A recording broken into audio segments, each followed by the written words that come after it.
very compelling arguments. It's hard to argue from a substantive standpoint that he did not engage in insurrection. Remember, the standard under Section 3 is not that he be charged with insurrection, because no one's been charged with that. It's whether he engaged in it, whether he gave comfort or aid to the insurrection. And all the judges and justices, as you correctly pointed out, said he did. Even the judge at the trial court level, the district court judge in Colorado who ruled for Trump, found that he engaged in insurrection. But when it comes to the U.S. Supreme Court, I do think they're going to overturn this ruling. They want to.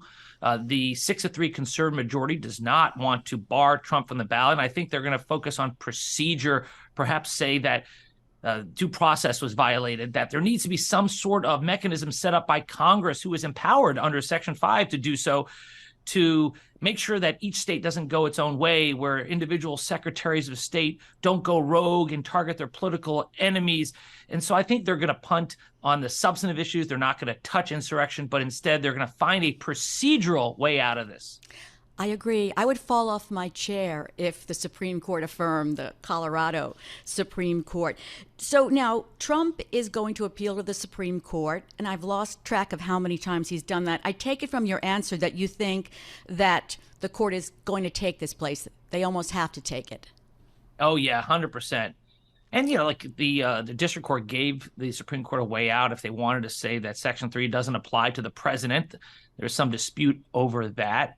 Although I don't agree with it, because it would mean that the framers of the 14th Amendment intended to bar traitors and insurrectionists from lower level government offices, but not the top office. So, look, there are ways if the court wants to get out of this, but I think the best argument for Trump's side would be that his due process rights were violated because the Congress, based on Section 5, needs to establish rules. They have not done so. And if you allow each individual state to do so, it would create mass chaos.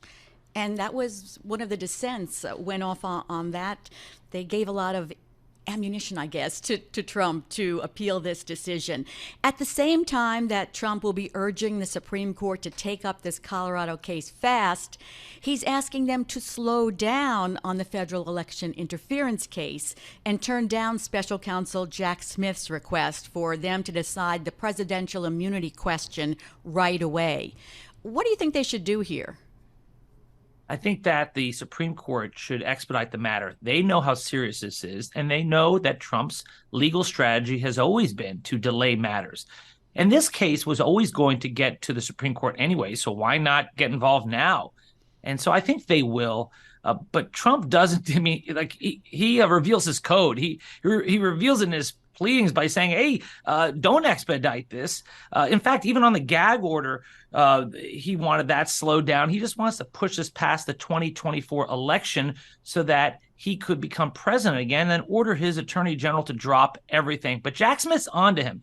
Jack Smith is a step ahead. Even when it comes to the case in front of Judge Chutkan in Washington, D.C., Jack Smith wants to provide Trump with discovery, the evidence and materials they have to move the case along, even while that case is stayed, which is paused, pending the Supreme Court's review.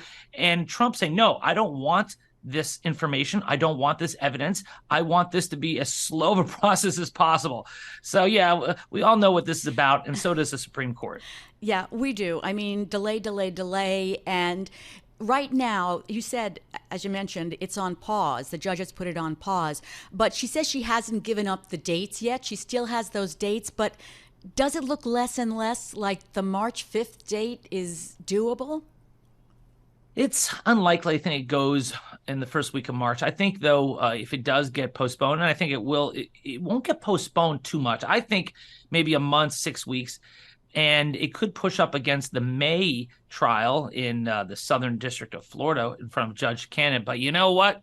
That trial ain't going before the election.